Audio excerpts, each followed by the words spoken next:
Coming up on this episode of Coordinated.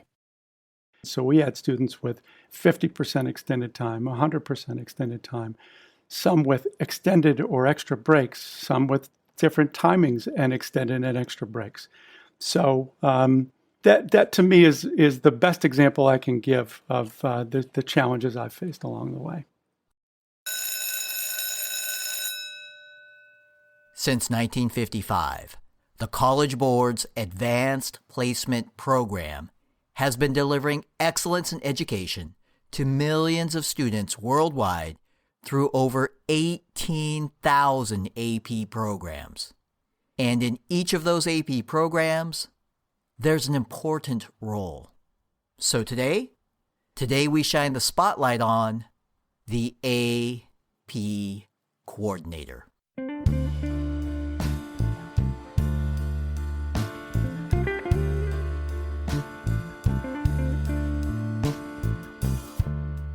And what makes a good AP coordinator? Well, I believe the best AP coordinators are dedicated, motivated, and of course, coordinated.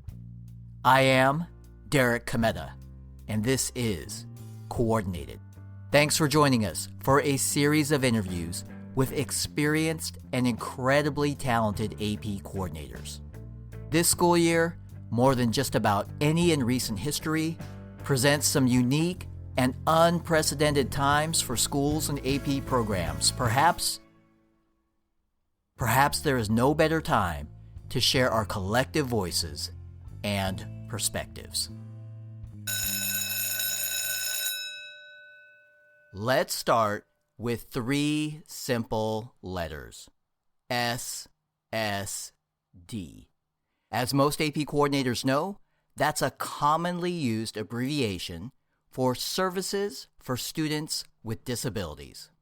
And there's a sentence in the AP Coordinator's Manual, Part 1, a good piece of advice in the planning calendar that says, meet with the SSD coordinator to discuss the eligibility process and AP students with approved or expected accommodations. Why, when we read it like that, well, it sounds so easy. At least to me it does. However, in my many years as an AP coordinator, I found that making sure everything goes smoothly with approved testing accommodations for students, well, that's not so easy. And part of that was on me. That was me not completely understanding the role of the SSD coordinator. Now, fortunately for today's conversation, I've recruited some expert help. We're joined today by superstar AP coordinator Bob Pomer and expert SSD coordinator Bob Pomer. Yes, that's right. Bob enjoys both roles at his school in Boston, Massachusetts. So get your stopwatch ready. This episode is approved for extended time. Bob Pomer, welcome to Coordinated. Thanks, Derek. It's great to be here. And yes, I do enjoy both roles. They are certainly both interesting in their own very different ways. Well, thank you for affirming my choice of words there. And let's set a foundation for our conversation first. Bob, can you start by sharing a little more about your school and your AP program? Sure. So I'm the Dean of Academic Affairs at Sharon High School in Sharon, Massachusetts. And we're about 25 miles southeast of Boston. We have about 1,150 students, amazing students, really a terrific faculty and an incredibly supportive administration. I work closely with our outstanding AP teachers. And on a typical year, we'll have about 300 to 350 students taking somewhere between 750 to 800 exams each May. And Bob, as I mentioned in your introduction, you are the AP coordinator and the SSD coordinator at your school. That's exactly right. So we all know the AP coordinator's role. As an SSD coordinator, I use the SSD online system to submit student requests for accommodations for College Board testing. And I see to it that any approved accommodations are available to those students. And I also provide the non-standard administration reports, or the NARs, for school-based testing. Bob, I'm curious, how long have you been in each role at your school?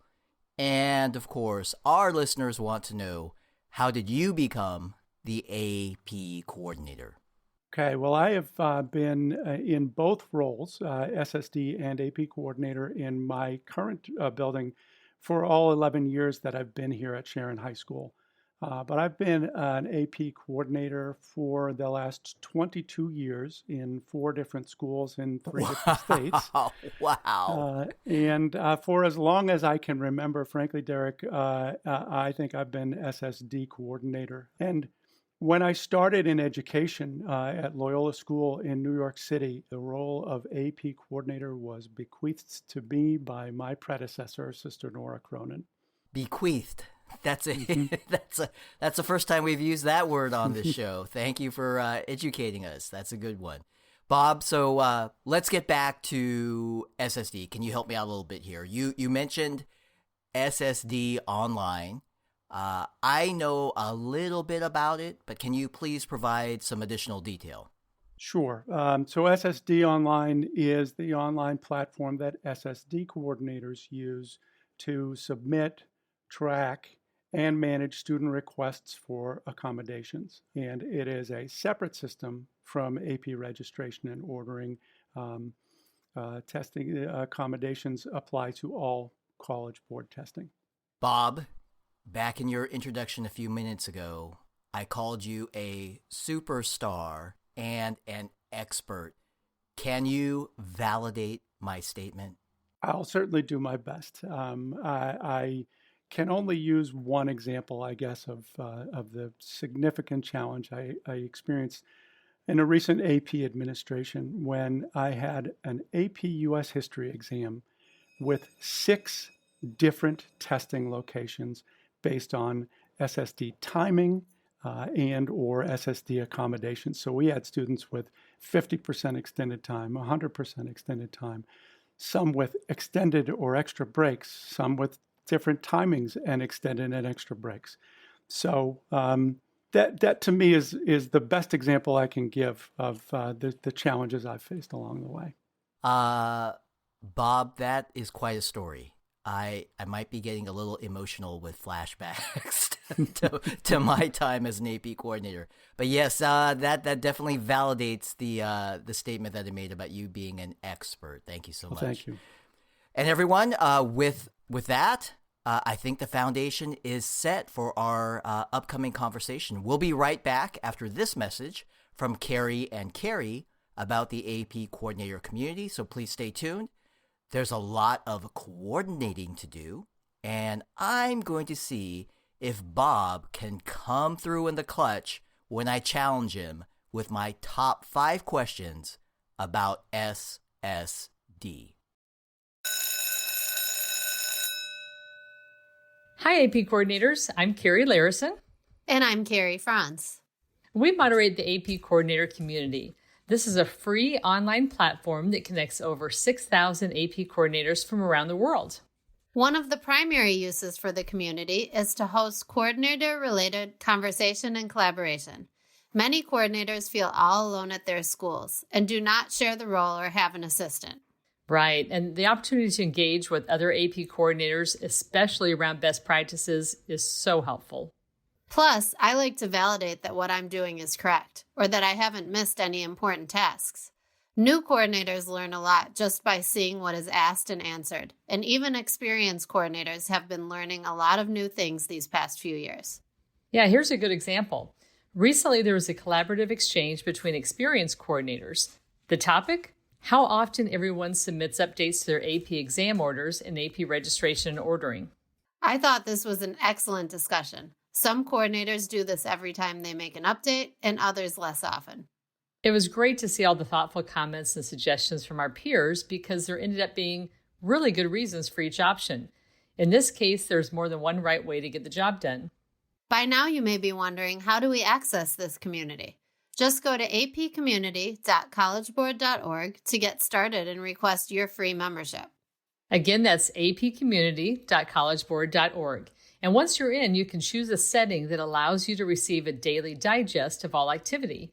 This is so convenient since it's sent directly to my school email address. And this year more than ever, we think it's important to be part of the AP coordinator community. Together, we'll continue to find the best ways to support AP programs at our schools. Thanks, everyone. We look forward to coordinating with you. We are back.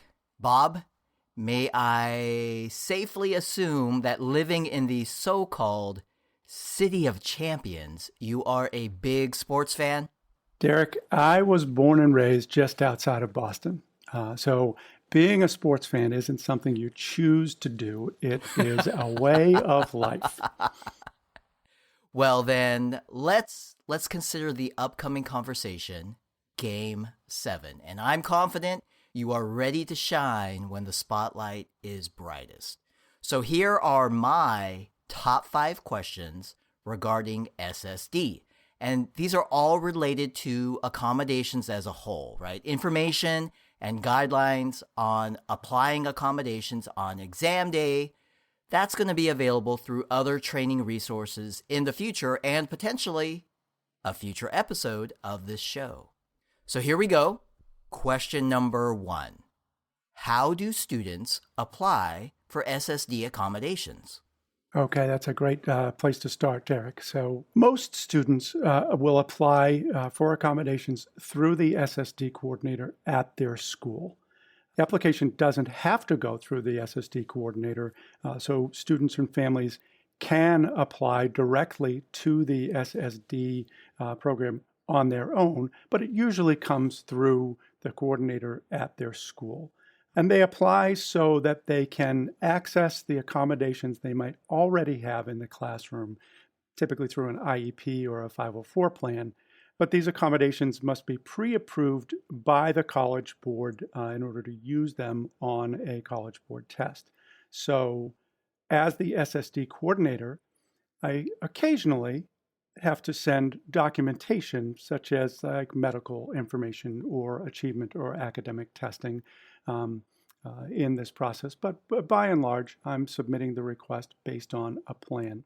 Bob, let me ask a point of clarification there. So do I understand correctly that if a student has an IEP or a 504, that does not mean they are automatically approved. They still have to apply through SSD at the College Board. Is that correct? That's absolutely correct, that Great. the accommodations need to be approved by College Board, regardless of whether they're in place in school or not. Excellent. Thanks. I thought that was an important point, so I just wanted to clarify. Question number 2.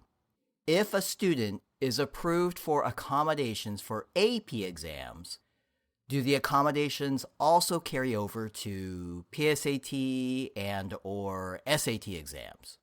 Okay, yes, and they move in both directions. So I mentioned earlier that SSD is across all College Board testing. So any accommodations that are approved, whether they're first approved for PSAT or first approved for AP, are approved for any and all College Board exams. Rarely, but occasionally, students may be approved for example, extended time on mathematics only, based on their disability, what have you. That student would have extended time on the math section of the SAT, but they would not have extended time on an AP US history exam, for example. Got it. That makes sense. Question number 3. Do SSD accommodations expire, or do students have to reapply through their SSD coordinator every year? Oh, good. Great question. And thankfully, SSD accommodations do not expire until 1 year after the student graduates. So the only time students would have to reapply is if they were requesting additional accommodations. And if they did that, even then the existing accommodations would not change. So they don't have to reapply every year, and it should last them through their high school career. Excellent. Question number 4.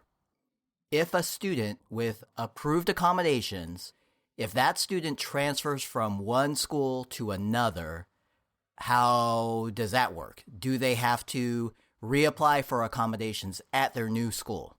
Okay. And if you think about this in terms of the AP registration and ordering process, the student's student account remains the same when they transfer one school to the other.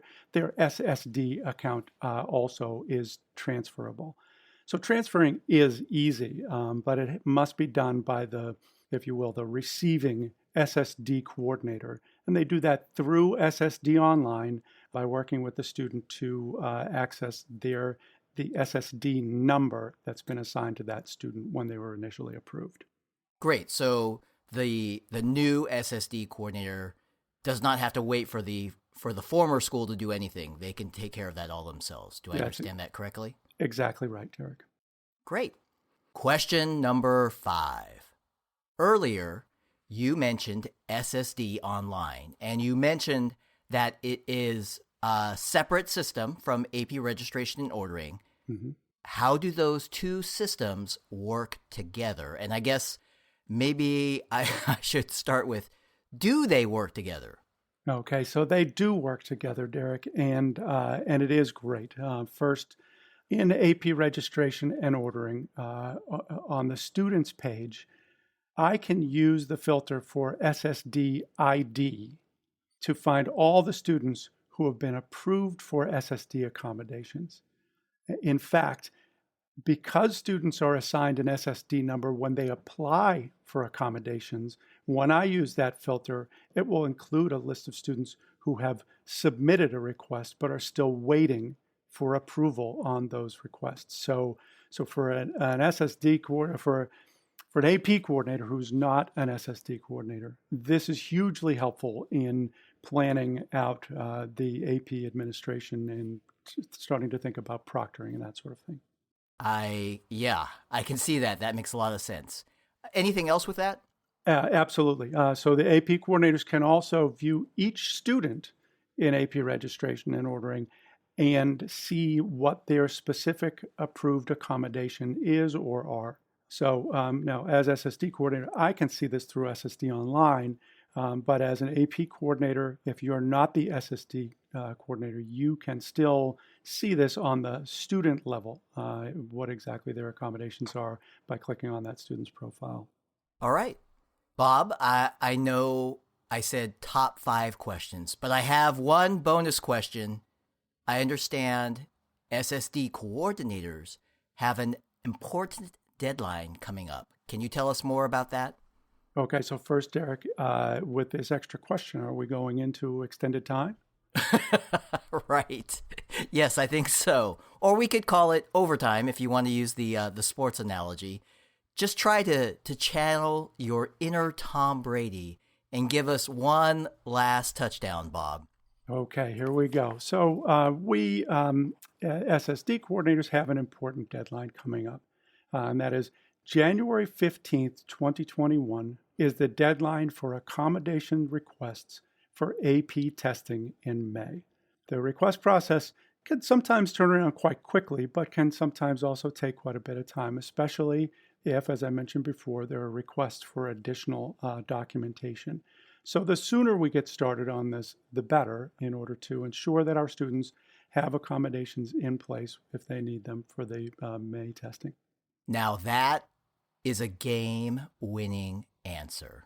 And again, faithful listeners, that SSD deadline for accommodation requests is coming up quickly, January 15th, 2021. That's right, Derek. January 15th, 2021. Don't miss it. Bob, as someone who was born and raised on the West Coast, specifically the Bay Area, I have to admit that I cannot personally embrace your particular sports loyalties. They do kind of rub me the wrong way. Now, that said, I must admit, you performed at a championship level today with all my questions. Well, thanks, Derek. I really appreciate it. It has been a lot of fun being here. And if I don't mind doing so, I'll count this as another victory for the city of Boston. Thanks so much for having me. Well, thank you so much for sharing all your SSD coordinator expertise. And as we close, I wanted to ask you to reflect on your AP coordinator role. So, Bob Pomer, what does being an AP coordinator mean to you? Well, Derek, this is, I've been at this for a long time. And as AP coordinator, I know and I've seen the difference that I can make by providing opportunities for college credit for students in underrepresented backgrounds. And this, of course, includes our students with disabilities. For its rich sports history, I like to call my city of Boston Titletown, but when it comes to helping students, as AP coordinators, we're all champions.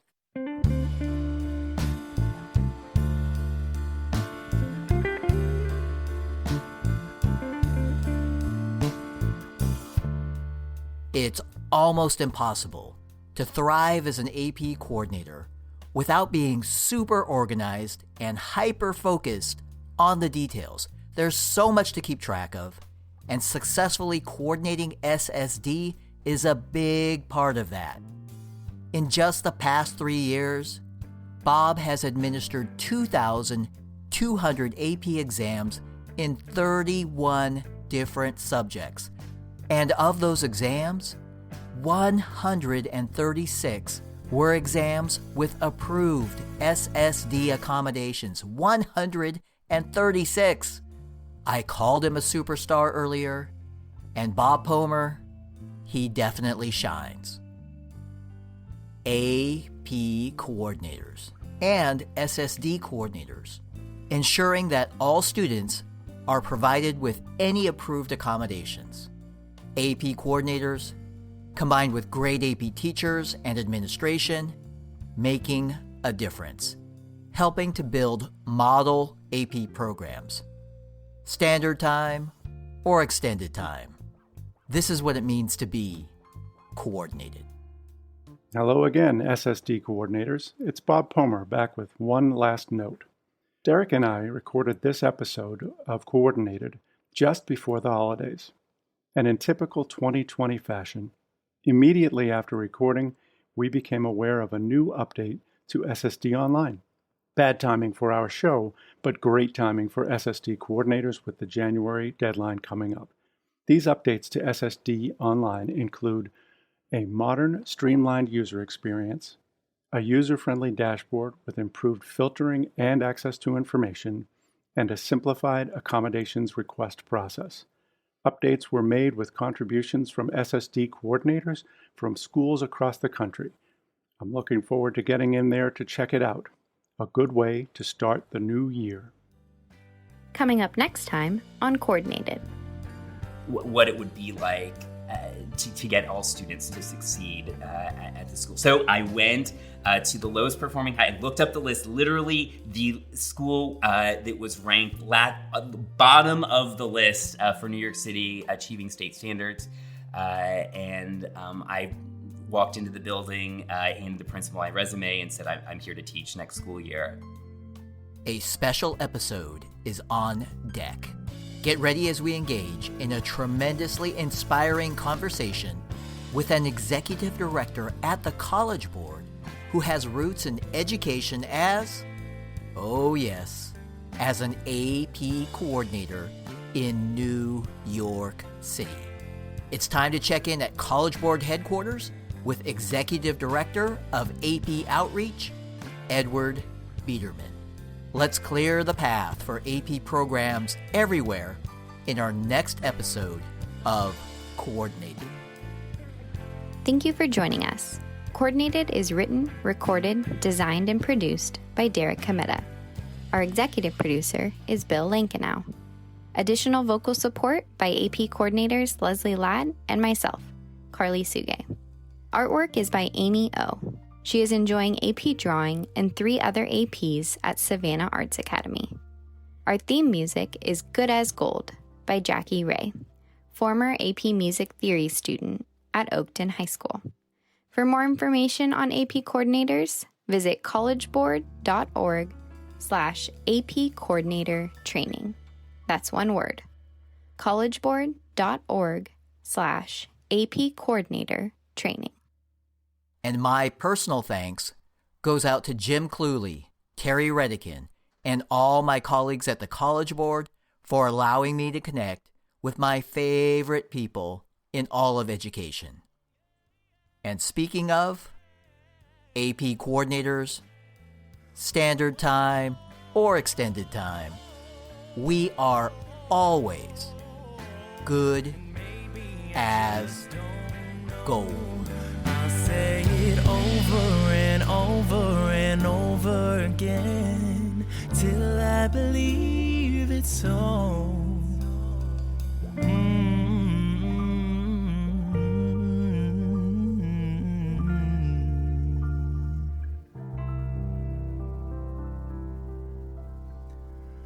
I'm good as gold.